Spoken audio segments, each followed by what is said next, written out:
Berlokasi di pesisir utara Pulau Jawa, Demak merupakan sebuah kadipaten dari Kerajaan Majapahit.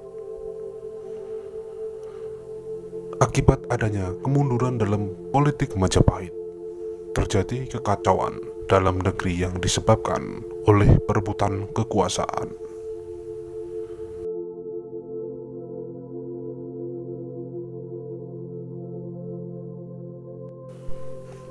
Karena lokasinya yang strategis sebagai jalur pelayaran, Demak tidak terpengaruh akan kekacauan ini dan menjadi daerah yang mandiri.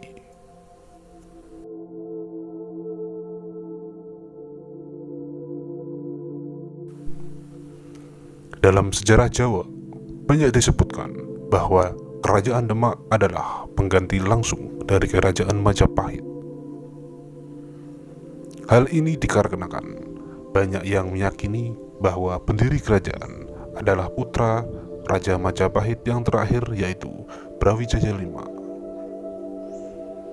Kepercayaan inilah yang memudahkan berdirinya Demak sebagai sebuah kerajaan. Dalam masanya, sebuah kerajaan tentu mengalami pergantian raja. Begitupun dengan kerajaan Islam pertama di Pulau Jawa ini. Terdapat 5 orang yang memimpin kerajaan tersebut.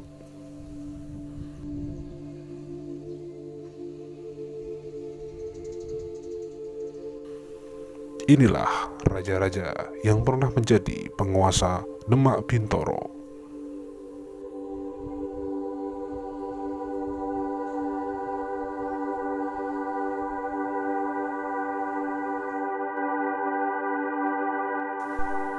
Satu, Raden Fatah.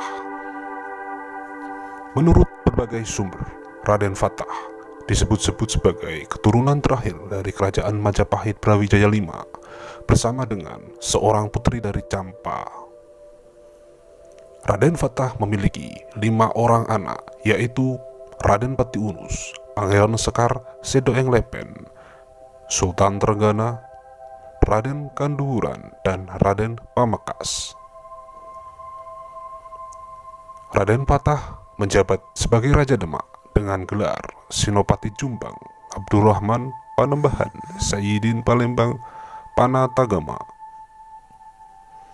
Terselip nama Palembang di tengah gelar dikarenakan nama kota tersebut merupakan kota kelahiran beliau.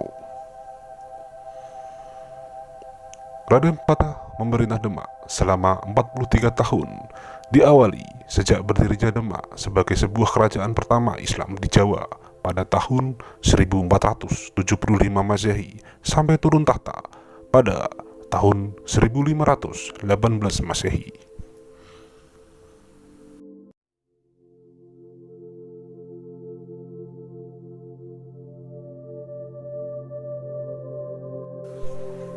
Dua, Raden Patiunus.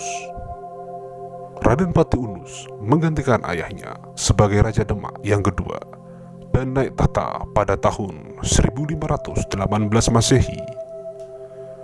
Nama lain dari Raden Patiunus yang juga dikenal luas adalah Pangeran Sabranglor. Hal ini disebabkan karena keberanian Raden Patiunus dalam memimpin armada laut untuk menyerang Portugis yang menduduki Malaka. Konon, Raden Patiunus adalah raja gagah dan berani. Masa kepemimpinan Raden Patiunus berumur singkat, hanya selama 3 tahun. Pada tahun 1521, Raden Patiunus memimpin penyerbuan kedua ke Malaka untuk melawan Portugis dan gugur dalam pertempuran tersebut.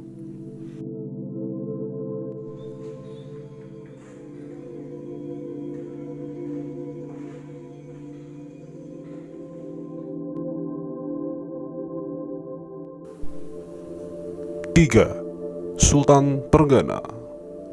Sultan Trenggana dalam silsilah kerajaan Demak dikenal sebagai pemimpin yang bijaksana dan membawa Demak mengalami masa kejayaan di bawah pemerintahannya. Wilayah kekuasaan Demak juga meluas hingga Jawa Barat dan Jawa Timur. ia mengirimkan pasukan di bawah pimpinan Fathahillah pada tahun 1522 untuk mengusir Portugis dari Sunda Kelapa. Pada saat itu Portugis sedang berusaha menjalin hubungan dengan kerajaan Sunda, dan Sultan Trenggono berusaha mencegah agar Portugis tidak menguasai wilayah Sunda Kelapa dan Banten yang menjadi wilayah kekuasaan kerajaan Sunda. Keberhasilan mengusir orang-orang Portugis juga membuat Fathahillah berhasil menguasai Banten dan Cirebon. Setelah itu, satu persatu daerah kerajaan Hindu dan Buddha di Jawa Timur juga ditaklukkannya. Seperti Wirosari pada tahun 1528 Masehi, Tuban pada tahun 1528, Madiun pada tahun 1529, Lamongan, Blitar dan Pasuruan serta Wirosobo pada tahun 1541 sampai 1542.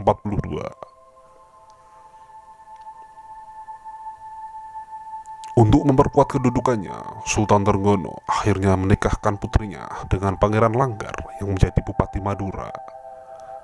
Kemudian, putra dari Bupati Pengging yang bernama Tinggir juga dijadikan menantu dan diangkat sebagai Bupati Pajang. Masa kekuasaannya dalam silsilah kerajaan Demak berakhir dengan ketika Sultan Trenggana meninggal pada tahun 1546 Masehi ketika sedang bertempur di Pasuruan.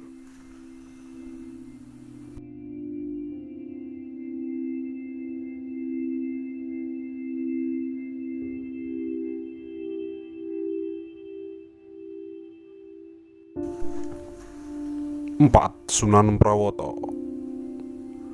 Suksesi pergantian kepemimpinan Demak diwarnai sengketa antara Pangeran Surawiro dengan Raden Mukmin atau Sunan Prawoto.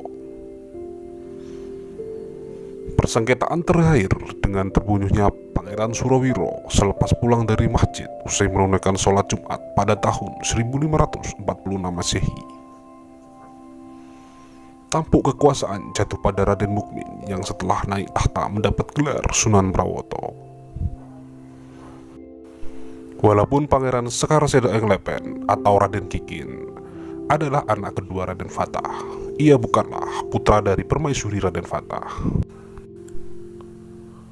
Pangeran Sekar adalah putra dari Srir, putri dari Bupati Jipang.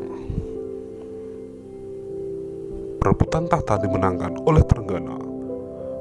Prawoto membunuh Raden Kikin atau Pangeran Sekar untuk mendukung ayahnya.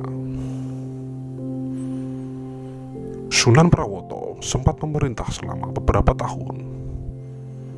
Ia lebih nyaman hidup sebagai ulama daripada sebagai raja. Karena kesibukannya sebagai ulama, satu persatu daerah kekuasaan Demak memisahkan diri dan berhasil berkembang bebas tanpa bisa dihalangi.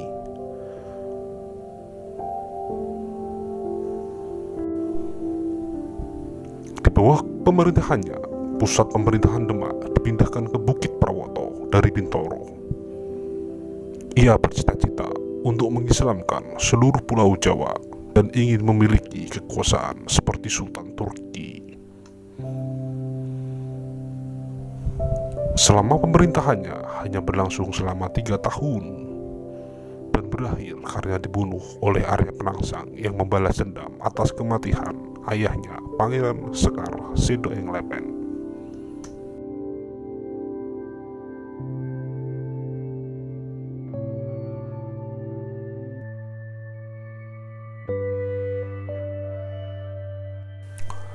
Lima, Arya Penangsang. Masa pemerintahan Sunan Prawoto berjalan singkat karena ia dibunuh oleh suruhan Arya Penangsang. Arya Penangsang yang merupakan putra Pangeran Sekar Sedoeng Lepen, saudara Sultan Trenggono, kemudian mengambil alih tahta kepemimpinan Sunan Prawoto. Ia juga membunuh putra Pangeran Prawoto, Pangeran Hadirin, dan istri Sunan Prawoto melalui urang suruhannya. Pusat pemerintahan Demak dipindahkan oleh Arya Penangsang ke Cipang dekat Cepu. Walaupun Arya Penangsang yang sudah menjadi Bupati Cipang dan merebut kekuasaan dari tangan Sunan Prawoto yang didukung oleh Sunan Kudus, namun keluarga kerajaan tidak merestuinya.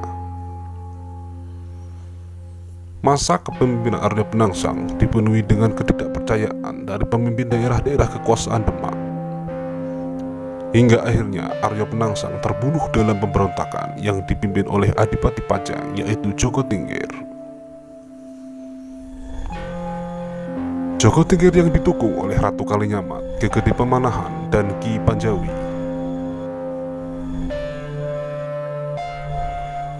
Sejak itulah wilayah kerajaan Demak dipindahkan ke Pajang pada tahun 1586. Ini adalah akhir dari kekuasaan kerajaan Demak dan akhir dari silsilah kerajaan Demak. Sebagai gantinya, mulailah sejarah dari kerajaan Pajang pimpinan Joko Tingkir atau Mas Karepet atau Hadi Wijaya.